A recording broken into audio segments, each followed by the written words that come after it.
Welcome to the video tutorial of GreenCloud VPS. Today, we will show you how to install Adminer 5.3.0 on Debian 12. First, keeping your server up to date ensures security and stability.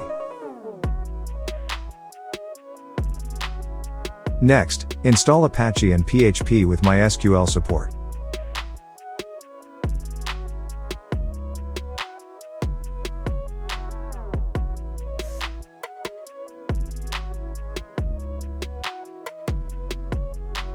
Continue to create the Adminer directory. This directory will host the Adminer files.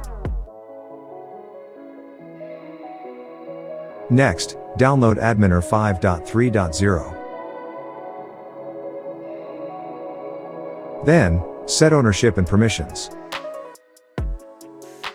Ensures Adminer works correctly with Apache.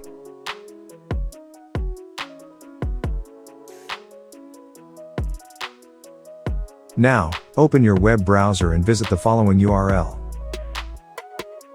You will see the Adminer login screen. From here, you can connect to MySQL, PostgreSQL, or other supported databases. Finally, you have successfully installed Adminer 5.3.0 on Debian 12 using Apache and PHP.